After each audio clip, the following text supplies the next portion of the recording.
Muy buenas noches, bienvenidos a Opina Bogotá, el espacio para la opinión, el debate y las entrevistas aquí en el canal Capital, la televisión pública de nuestra ciudad. Estamos hoy en vivo y en directo aquí desde los estudios del canal público de la ciudad en el occidente de Bogotá, 8:33 de la noche. Hay un tema que concentra la opinión pública hoy en día en Colombia. Tiene que ver con las objeciones que planteó el presidente Duque a 6 artículos de la ley estatutaria de la JEP.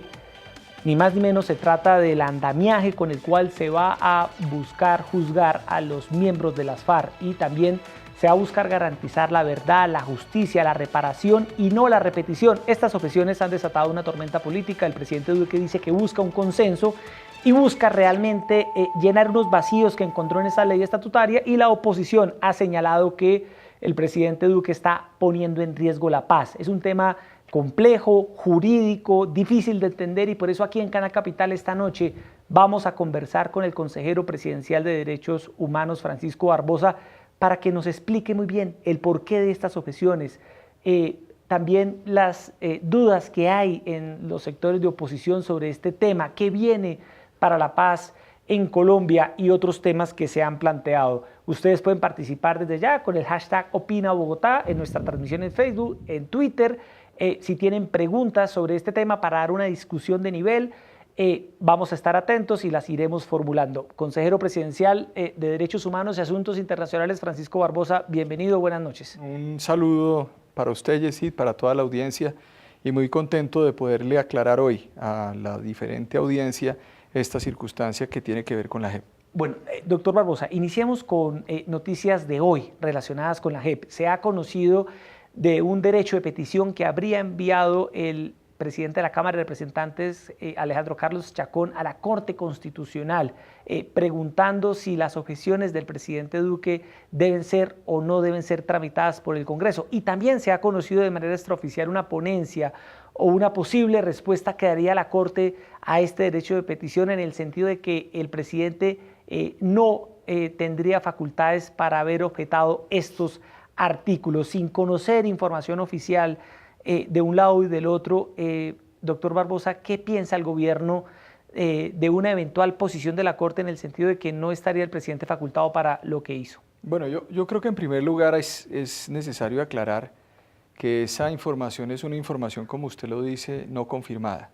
O sea, no tenemos ninguna información, no hay comunicación alguna, no hay ponencia alguna. O sea, no, digamos, es una información que ha venido dándose el día de hoy alrededor de lo que usted me está planteando.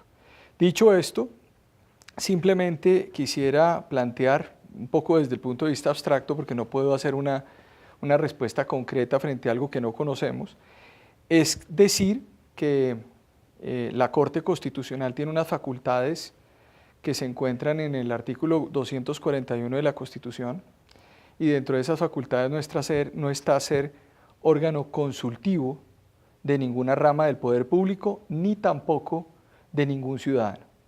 Tiene unas funciones muy específicas, y esas funciones específicas pues obviamente no llegan a generar conceptos a ramas del poder público. Eso lo podría hacer, por ejemplo, el Consejo de Estado, que tiene esa función, pero no la Corte Constitucional. Para ir evacuando cada tema, doctor Barbosa, lo que habría hecho el presidente de la Cámara de Representantes, de decirle a la Corte, cuéntenos si esto lo podemos o no discutir en el Congreso, no se podría hacer. No, es una carta completamente sin sentido jurídico y sin sentido constitucional. Si la Corte llega a responder este derecho de petición, porque es un derecho de petición y legalmente lo debe responder, y dice que las objeciones del presidente Duque no tienen cabida para ser sometidas a una discusión en el Congreso, ¿qué respondería el gobierno? Es el Congreso de la República el que tiene que discutir eso, porque tiene una función constitucional. El presidente de la República ejerció una facultad que es propia de su función, que está en el marco de la Constitución, que está en el capítulo de procedimiento legislativo. ¿Qué quiere decir eso? Para que la audiencia entienda. Hay unos procedimientos en el Congreso, se cumplen los procedimientos en el Congreso, va al presidente de la República, al Ejecutivo, para que el Ejecutivo sancione. Y en ese caso, si el Ejecutivo considera que hay objeciones en algunos de los temas por inconveniencia, en este caso por inconveniencia, eso retorna al Congreso, porque entonces el trámite no habría terminado. Es parte del trámite, es decir, seguimos en un procedimiento legislativo. Luego, intervenir en un proceso legislativo digamos, ninguna rama del poder público puede hacerlo por una razón, porque en este caso concreto es el Congreso de la República el encargado de decir si vota o no vota esas objeciones. Entonces, creo que ahí está el escenario tremendamente claro, y además, Yesid, por una razón también muy simple. Sí. Las objeciones que hace el presidente de la República son objeciones de inconveniencia. Pero aún así, sí, discutiendo el escenario que plantea la oposición diciendo que son de otro talante, son de otro nivel, pues es el Congreso de la República el que debe evaluar eso, y una vez se evalúe por parte del Congreso, se toma una decisión y se zanja la discusión. Pero lo que no se puede es intervenir previamente sin dejar que se surtan las discusiones en el Congreso. Claro, profesor Barbosa, porque muchas personas dicen que las objeciones del presidente Duque a estos 6 artículos de la ley estatutaria de la JEP no son, como dice el presidente, dicen algunos sectores, por razones de inconveniencia, sino que está entrando en asuntos netamente constitucionales que la Corte Constitucional ya resolvió con una sentencia y ya es cosa juzgada, como dicen los abogados. Entonces, el presidente Duque objeta esta ley de la JEP por inconstitucional o por inconveniencia, porque hay razones que a muchos llevan a pensar que también hay razones constitucionales. Hay razones, todas las razones son de inconveniencia. Es que aquí nadie está discutiendo sobre si la Corte dijo o no dijo algo. Aquí se está discutiendo, por ejemplo, si el mecanismo de extradición en Colombia debe continuar o no debe continuar. Dígame, ¿quién define eso? Yo le pongo un ejemplo que es muy simple.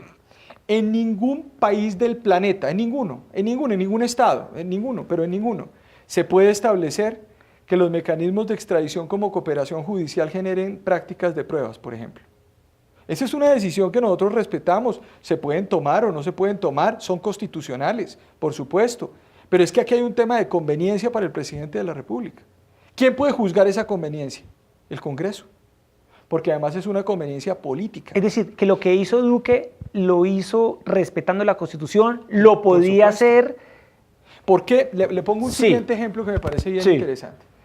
Hace 3 años, durante el gobierno del presidente Juan Manuel Santos, se hizo un proyecto de ley estatutaria para modificar una norma de la Administración de Justicia que permitía la reelección del auditor general.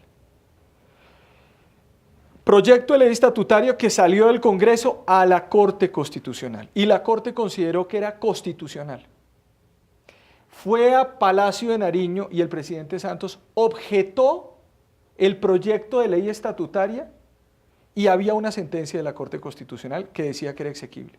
Fue al Congreso y el Congreso hundió el proyecto y no salió. Es decir, hoy tenemos una sentencia de la Corte sobre un proyecto de ley estatutaria que nunca pasó. ¿Cuál fue el debate que hubo en Colombia hace 3 años alrededor de eso? 0. No hubo ningún debate. Es decir, que ya ha habido antecedentes de presidentes que han objetado por razones de inconveniencia leyes que ya han pasado el control constitucional. Claro, sobre todo estas leyes que tienen un control previo, es decir, que van antes a la Corte Constitucional. Hay objeciones, estas 6 objeciones tienen que ver con el tema de la extradición, tienen que ver también con el tema de cómo se van a reparar, consejero, a las víctimas, también tiene que ver hasta dónde llega el alcance de la Fiscalía en los procesos que conoce la JEP. Pero más allá de entrar en esta entrevista, en los detalles jurídicos, yo sí quiero preguntarle temas más macro, porque usted ha visto en las últimas horas una marcha por la paz de un sector de la oposición en Colombia que dice que el presidente Duque pues, quiere acabar la paz, quiere borrar de un plumazo todo lo que se logró en los últimos años. Usted, que fue un gran conocedor del acuerdo de paz, quería preguntarle, ¿hay alguna intencionalidad en el gobierno de echar por la borda todo lo que se ha ido avanzando con las FARC? Mire, le voy a hacer la siguiente reflexión, Yesid. El día viernes pasado estuvimos en una ETCR, que es uno de los lugares donde están miembros y desmovilizados, excombatientes de las FARC. Estuvimos con el presidente de la República. Hablamos con los desmovilizados. Se les plantearon las inquietudes que se tenían y les aseguramos que no va a haber ningún problema con ellos. Es decir, todas las personas que hoy están desmovilizadas, todas las personas que están en la JEP, todas las personas que están en el sistema de justicia transicional, no tienen riesgo alguno jurídico frente a lo que se planteó. Usted acaba de decir una cosa que me parece muy importante. Yo conozco el acuerdo de paz. Claro. Y lo conozco bien. Y lo conozco bien porque yo defendí un modelo. Y ese modelo se defendió. Estaba ahí, está escrito, escribí libros sobre el tema. Pero es que el modelo se salió de lo que buscaba en ciertos principios y por eso hay que ajustarlo. Yo le hago la siguiente pregunta a la gente, porque esto es verdaderamente importante. De las 6 objeciones, ¿qué aspecto altera el acuerdo de paz? Ninguno. Pongámoslo en términos simples. Un guerrillero de las FARC hoy está frente a la JEP. Un militar hoy está frente a la JEP. ¿Qué pasa si pasan las objeciones? Nada. Nada. Es decir, estamos ante un escenario donde la seguridad jurídica está perfectamente asegurada. ¿Qué hacemos? ¿Qué mejoramos entonces con estas objeciones? Varias cosas. Una, la legitimidad de este acuerdo. Lograr el consenso. Un consenso nacional que no existe. Curioso que después de que se plantea la idea de que se requiere un consenso, se sale inmediatamente ante el ejercicio constitucional de un presidente de decir que hay que objetar a decir que se acabó el acuerdo, que ya no existe acuerdo. Mire, si fuera así, Jessy, yo le pongo varios ejemplos.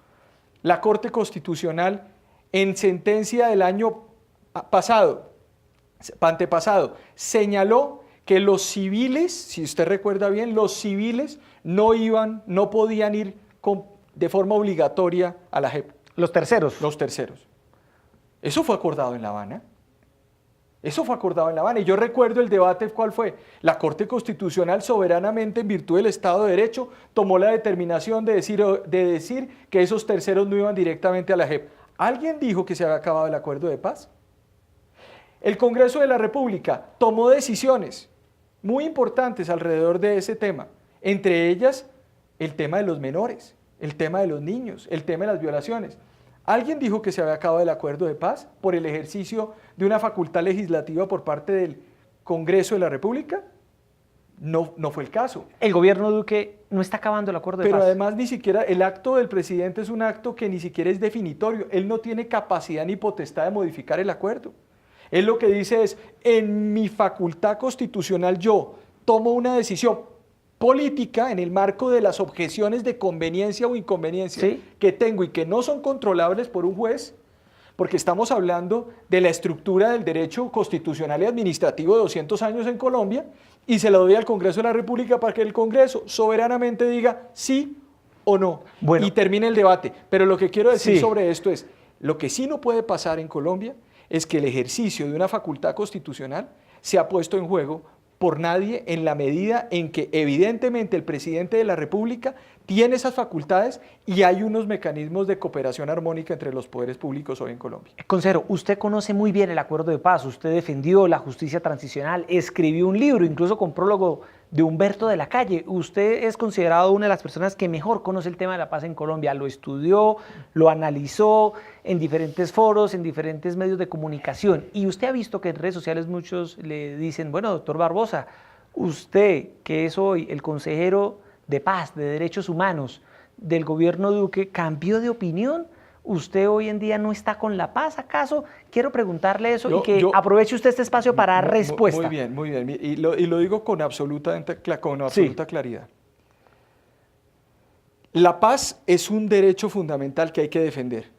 Artículo 22 de la Constitución. ¿A quiénes están contra la paz en Colombia? Yo le digo quiénes están contra la paz. Los terroristas que nos mataron 22 muchachos en la Escuela General Santander. Los bandidos que dejaron proliferar 200.000 hectáreas de coca en el territorio. Los que nos asesinaron hoy a un policía en el Cauca. Y el país no hay gran información sobre estos temas. Esos son los enemigos del acuerdo de paz. Los acuerdos de paz, finalmente la paz es un valor que todos tenemos que estar de acuerdo. Que escribí sobre el acuerdo y que pensé sobre el acuerdo, por supuesto, y el acuerdo hay que defenderlo. Los temas de justicia transicional tienen que defenderse en la medida en que se había dicho y lo he dicho reiteradamente, usted no puede con justicia punitiva resolver un problema de ese carácter transicional. Pero lo que se votó el 2 de octubre fue un esquema general y un modelo. Y un modelo que tenía que funcionar. Y que a partir del 2 de octubre empezamos a ver una implementación catastrófica desde lo material y también una implementación muy errada desde el punto de vista jurídico. Se fue más allá de lo acordado en muchos temas, Yesid. Mucho más allá de lo acordado. O sea, es algo que usted vino a descubrir ya estando en el gobierno. No estando. A partir del 2 de octubre empezaron a Sí, generarse problemas y problemas alrededor de la implementación, que además denunciamos muchísimas personas frente a estas discusiones. Sí. Pero por supuesto que lo que hay que es, en este caso, lo que hay que hacer más allá de esa discusión, porque el sí y el no es el debate nacional en este momento. En este momento es tan claro la posición de consenso del presidente de la República que personas que apostamos por una idea, por un acuerdo o por un modelo en ese momento, pues dijimos sí frente a los del no. Luego el tema no es de sí y no, el tema es de mejorar el acuerdo, de darle facultades y que tengamos una mejor JEP. Eso le quería preguntar, consejero, en el gobierno Duque, en la primera línea de asesoría del presidente, hay personas que votaron por el sí. Por supuesto. Usted votó por el sí. Emilio Archila. Jorge Mario Isman. Emilio Archila. Emilio Archila, que es hoy el alto consejero para el posconflicto. El presidente Duque lideró públicamente el voto por el no. Entonces no estamos en ningún plebiscito. Le quería preguntar cómo conviven esas tensiones, si se quiere, dentro del gobierno, de personas que votaron por el sí, pero ahora están en un gobierno cuyo partido, el Centro Democrático, votó por el no, y estamos en estas objeciones de la JEP. Es decir, ¿cómo entender esta mezcla de opiniones en torno a la paz? Es que no hay tensiones, porque todos estamos por la paz, todos estamos porque funcione bien la JEP, todos estamos porque, ¿a ustedes les parece normal, Yesid, sí, que personas que se tenían que someter a la JEP, eso fue lo que decía el acuerdo, hoy estén haciendo política y no hay una sola sentencia? ¿Eso decía el acuerdo de paz? El acuerdo de paz no decía eso. El acuerdo de paz decía que usted tenía que tener una sanción transicional y podía participar en política. No decía que usted podía participar en política y no había sanción transicional. ¿Y por qué no ha habido sentencias en contra de...? Por eso, yo pregunto, esos son los grandes temas Iván de Márquez, Timochenko, Mire, no Pablo Catatumbo. no comparecen. Y esto que dijo en las últimas horas Timochenko de que las relaciones sexuales bueno, yo le digo a la ciudadanía lo eran siguiente. Consentidas con las mujeres en Eso decía el acuerdo del 2016, que una persona saliera el día de ayer y le dijera al país: qué pena, es que nosotros teníamos relaciones consentidas con niñas menores o niñas de 13 años en el país y no hay ningún problema. Eso decía el acuerdo. Eso es lo que están defendiendo en las calles, eso es lo que está defendiendo la gente. Este país no puede caer tampoco en un dilema en donde tenemos que pasar por encima también de valores que no se pueden dejar de lado. Aquí se dijo en el acuerdo, y eso es lo que hay que defender. Los delincuentes de lesa humanidad, guerra, genocidio, tienen una sanción transicional. Se dijo, las personas que cometan delitos que no tengan que ver con eso, tendrán también una sanción. Se dijo, el que cometa delitos después del acuerdo, no podrán ser cobijados por la JEP. Se dijo, no se puede hacer política si usted no tiene una sanción transicional. Todos esos son los temas, por ejemplo, que a mí me alejan profundamente y que me ponen en un escenario en el cual yo creo que hay que mejorar todo ese sistema transicional y por el cual estoy acompañando al presidente. Pero no es un tema del modelo, el modelo no es la discusión. El modelo no es que había que hacer justicia transicional en Colombia o no, o había que votar la paz en Colombia o no. Es una discusión que superamos hace 3 años. Sí. Lo que tenemos que hacer en este momento es ponernos todos en la idea de cómo mejorar la JEP y que la JEP le dé respuesta al país con evidencias, con claridad, y dejemos aquí de lado discusiones que me parecen muy, muy complicadas. Por ejemplo, lo que ha pasado últimamente con las niñas de Rosa Blanca, niñas que fueron violadas, ¿cierto? Y entonces aquí el país le hace más bien un debate al presidente Duque alrededor de lo que dice por ejercer funciones constitucionales y nadie se altera por las violaciones de personas como las que pasaron, o nadie se altera ayer de que un jefe de un grupo diga: lo lamento, pero es que nosotros teníamos relaciones consentidas con niñas de 13 años. Yo le digo esto a la ciudadanía: ustedes, los que nos están viendo, tienen hijos y tienen hijas. Ese es un asunto que a todos nos altera y a todos nos perturba. Yo creo que debemos hacer un gran debate nacional para que, si se va a producir ese perdón se produzca en el marco de un debate justo en torno al país. Consejero, en torno a ese tema de la violencia sexual, el presidente Duque ha anunciado un proyecto de acto legislativo para que los casos relacionados con violencia sexual que ocurrieron en el marco del conflicto armado no sean de conocimiento de esta justicia transicional, sino que sean tramitados a través de la justicia ordinaria, porque ha dicho el presidente, nada tiene que ver la revolución, nada tiene que ver el conflicto armado de un grupo en armas en contra del Estado con que un guerrillero o un comandante guerrillero viole a una niña. Sí. ¿Qué va a pasar en ese caso? Pues es muy simple, se tiene que tramitar un proyecto de acto legislativo, porque un acto legislativo debe modificar otro, y el presidente de la República ha sido muy claro y lo hemos sido muy claros. Las personas que estén dentro de la JEP hoy, esa norma no les va a aplicar porque es una norma que rige hacia el futuro. Es decir, en el caso, por ejemplo, de un líder de las FARC, ¿sí?, que en el marco del proceso de paz, de la JEP, si se presenta, va y confiesa que violó a una menor de edad, ¿esa persona va a ser procesada por la justicia transicional o este acto legislativo le permite que lo procesen por la justicia ordinaria? Yo me imagino, en este caso concreto que usted está planteando, yo me imagino que la sociedad estará atenta de una decisión ejemplarizante por parte de la Jurisdicción Especial de Paz. Frente al Pero futuro. ¿tendrá beneficios?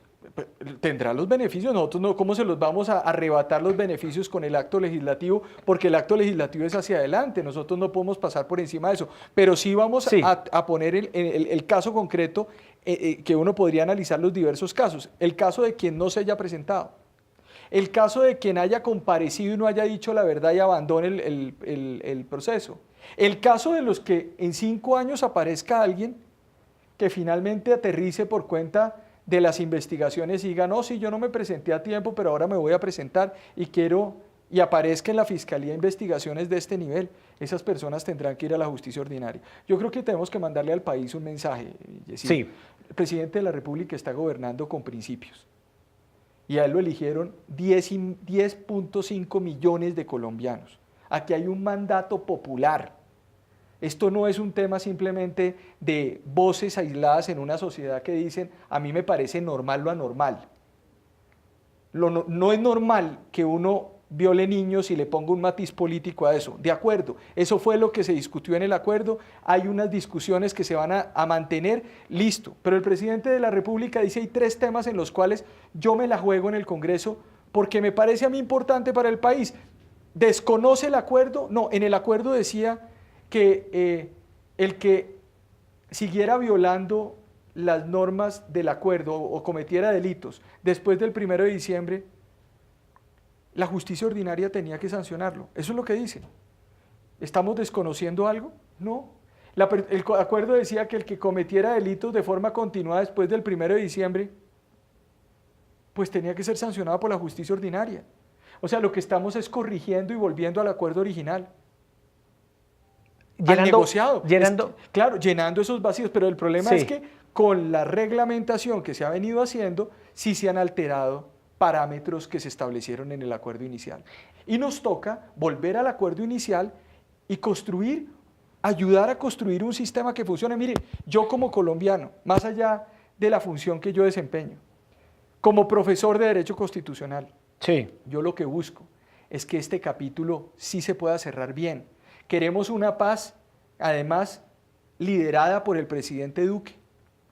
Una paz liderada por el presidente Duque, que ayude a cerrar todo esto. Por eso, además, mandamos el mensaje a las zonas veredales. Queremos acompañar a la gente que genuinamente está en ese proceso. Y le añado otra cosa, Yesid. Recibimos 2 PDETs, 2 proyectos de desarrollo territorial que para estas zonas. Los llamados proyectos productivos. Los proyectos de desarrollo para esos 170 municipios. Hoy recibimos 2, hoy tenemos 16 formulados. Hoy recibimos 2 proyectos productivos, hoy tenemos 21. Es decir, ¿la paz con ASAR va bien o va mal? Va bien.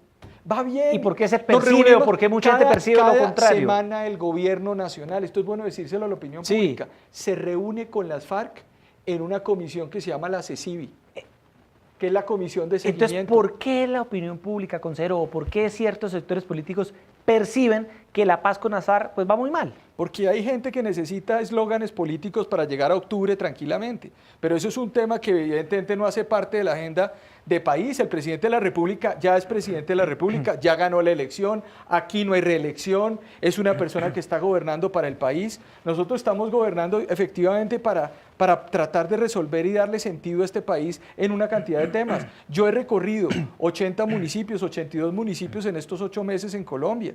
Yo sé lo que estoy viendo en los territorios, querido Yesid. Va bien la paz.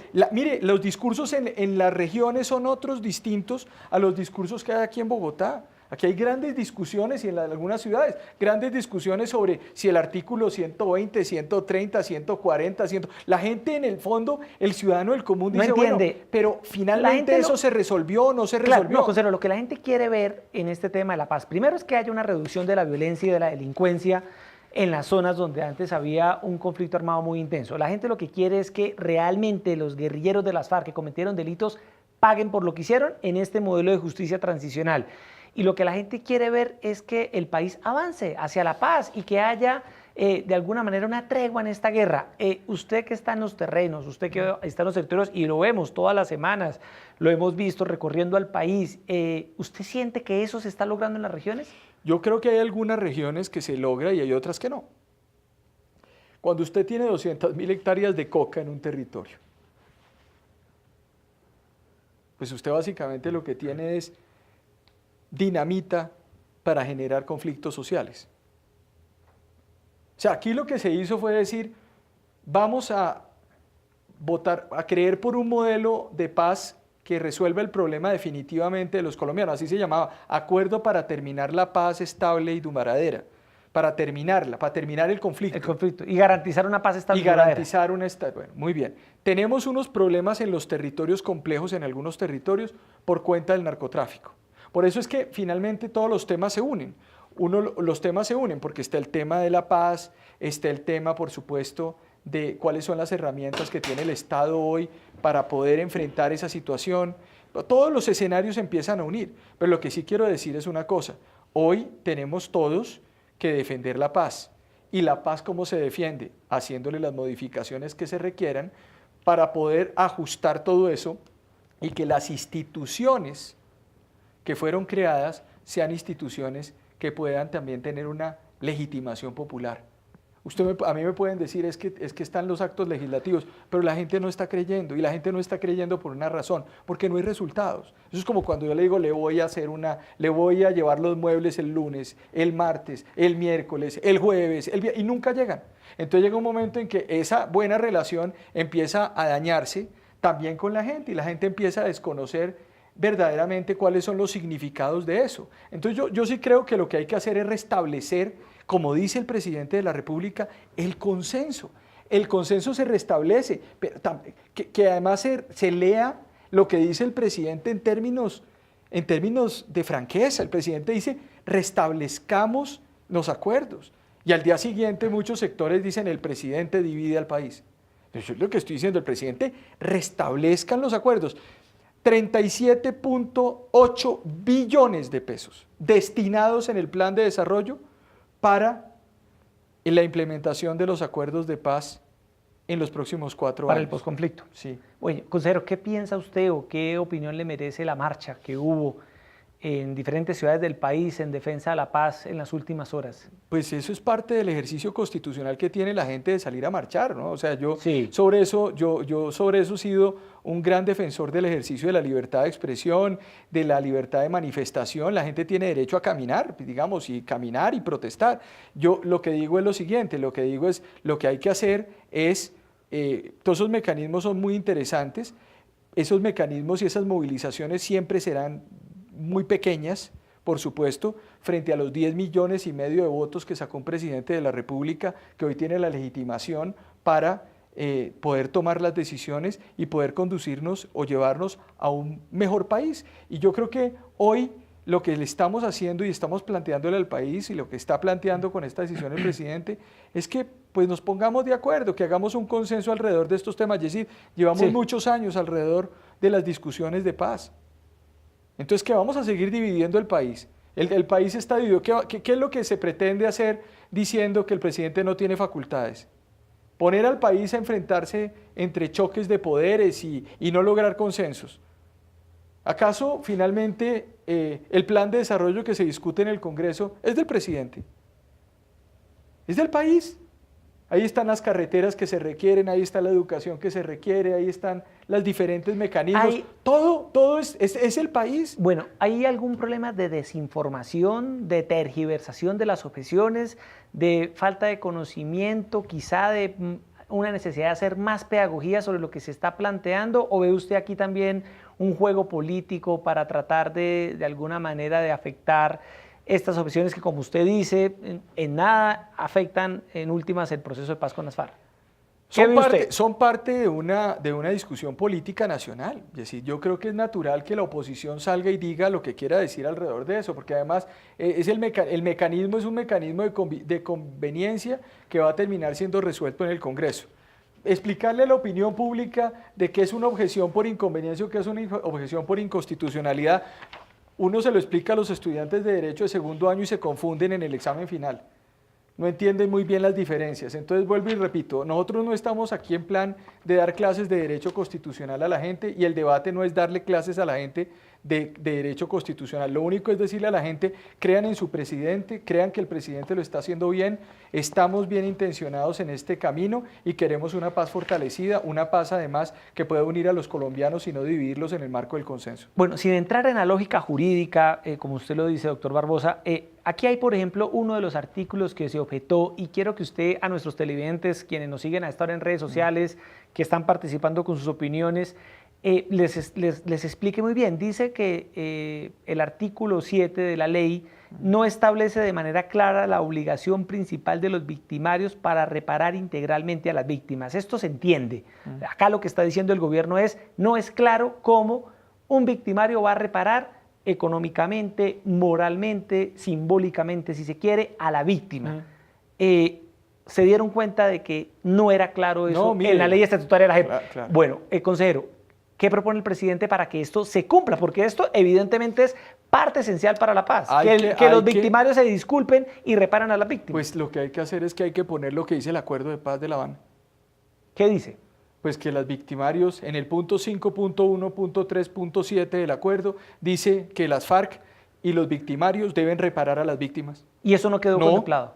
¿Y cómo la deben reparar? Pues ahí dice en el 5.1.3.7 que deben ser materialmente reparados. ¿Qué quiere decir eso? Que los ciudadanos que nos están viendo no tengan que reparar a las víctimas, sino los victimarios. ¿Y no quedó claro? No. ¿Y por qué no quedó claro, doctor Barbosa? Pues Usted es también una persona que conoce de leyes y pero de yo trámites. le quiero ¿Por qué decir, no quedó claro? ¿quién hizo esa ley, ese proyecto de ley? El gobierno anterior. ¿Y quiénes presentaron esa iniciativa? El gobierno anterior. ¿Y quién acompaña las objeciones y acompaña? El señor fiscal general de la Nación, que además... ¿Pero por qué cree usted que este tema, por ejemplo, no quedó claro en la ley de la JEP? Pues a mí, yo como no soy augur, ni tampoco soy un arúspice, una persona que mira las vísceras de, como hacían los romanos, para ver exactamente cuál es el sentido de la ley, yo lo que veo es que y es lo que entiendo yo como abogado, que cuando uno mira un texto y el texto no dice lo que debe decir, uno tiene que aclararlo. Me parece mejor que tenga una identidad todos esos textos con el acuerdo final. Mire lo que estoy diciendo. Estoy diciendo que nosotros estamos presentando objeciones para que finalmente se adapten esas objeciones al acuerdo firmado en La Habana. El otro artículo que se objeta y que también es relativamente fácil de entender es que el gobierno dice: hay que darle poderes al alto comisionado de paz para que frene a cualquier colado que se quiera meter a la JEP y obtener beneficios. Lo vivimos, consejero, lo vivimos con Justicia y Paz, que se intentaron colar narcotraficantes camuflados de paramilitares para lavar sus delitos. Pero con un caso peor, le pongo uno peor que tiene. El señor el terrorista que le puso el carrobomba. El collar bomba. No, el carrobomba que asesinó a nuestros 22 estudiantes en la escuela de cadetes, General Santander, había sido rechazado 2 veces por el alto comisionado para la paz porque intentó colarse en las listas. Bueno, entonces, ¿qué busca el gobierno con este artículo? Evitar que se cuelen personas. Es una decisión política. Mire, yo le digo una cosa, pues esto no es una discusión constitucional.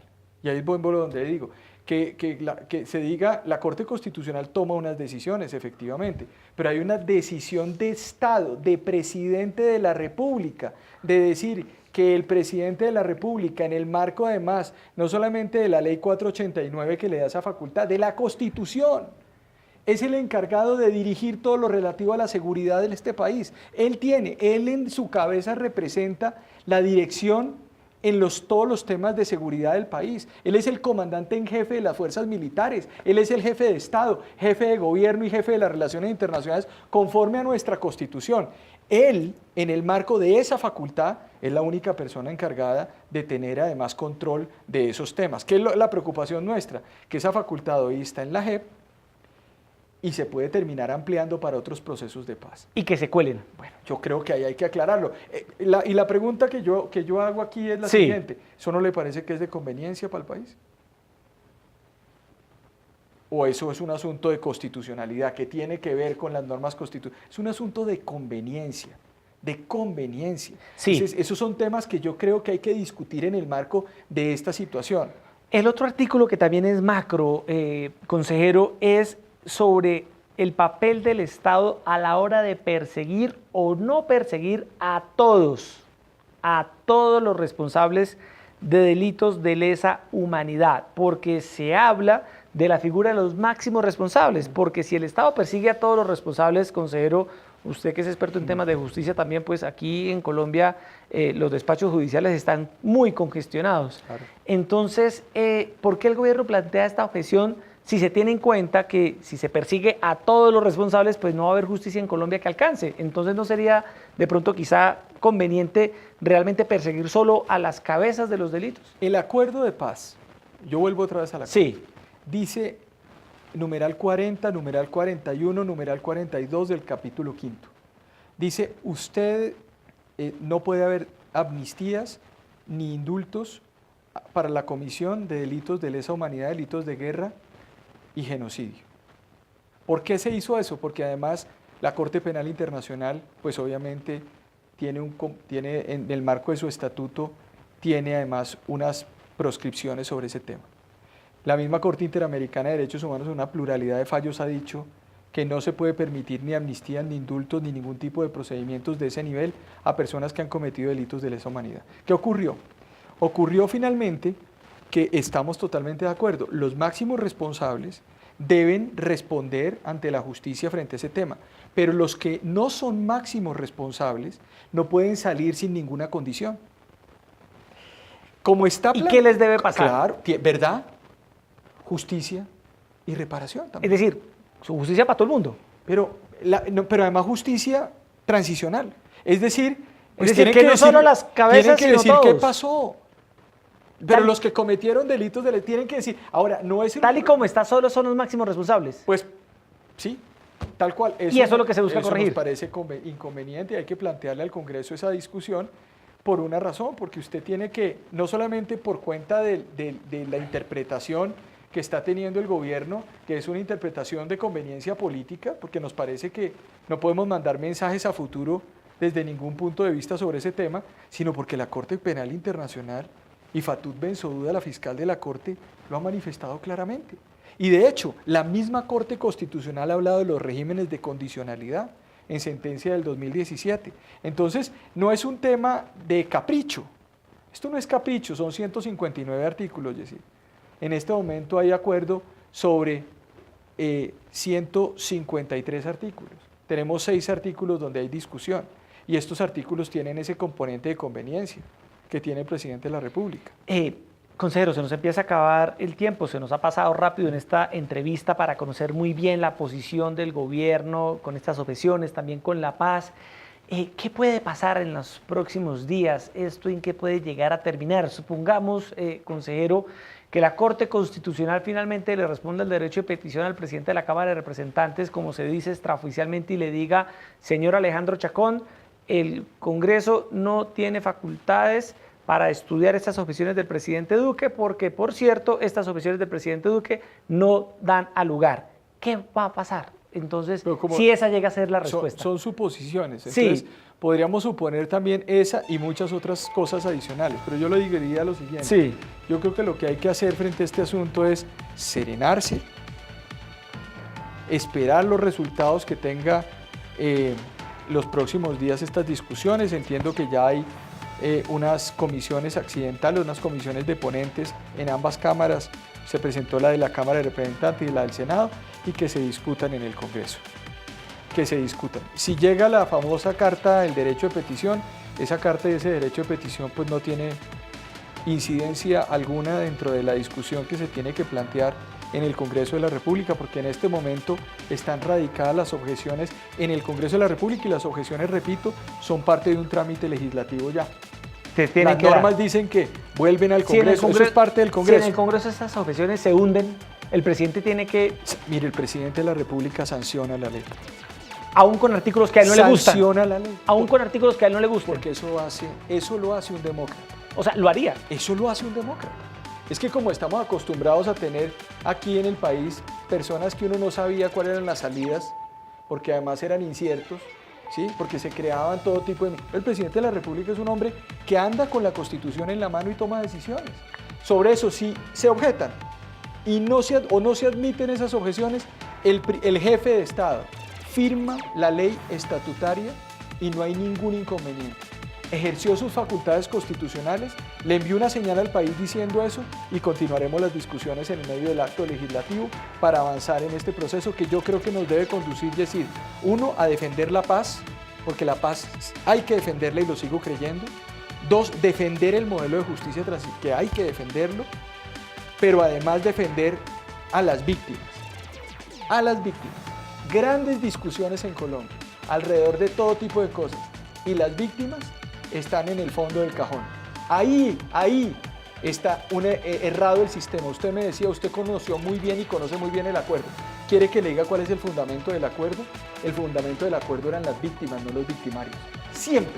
Siempre se estableció que el centro del acuerdo eran las víctimas, y ahí sí lo remito a los libros que he escrito, a los artículos que he escrito y a todo lo que yo he planteado durante escuchándolo años. En esta entrevista y escuchándolo desde hace muchos años, conociendo su conocimiento del acuerdo de paz con las FARC, pues uno lo percibe a usted creyendo en el acuerdo, creyendo en la paz, pero también uno advierte que evidentemente hay cosas que hoy ya desde el gobierno, en su posición de consejero presidencial en temas de derechos humanos, una persona que está al tanto de lo que pasa con el acuerdo de paz, pues hay cosas que a su juicio hay que mejorar, cambiar, y que no quedaron bien hechas. Y mire, y un mensaje para todos los reinsertados, para todas las personas desmovilizados, para los excombatientes que están en las zonas, todo el cariño del gobierno nacional y todo el acompañamiento en este proceso para que nos acompañemos todos en este escenario de implementación.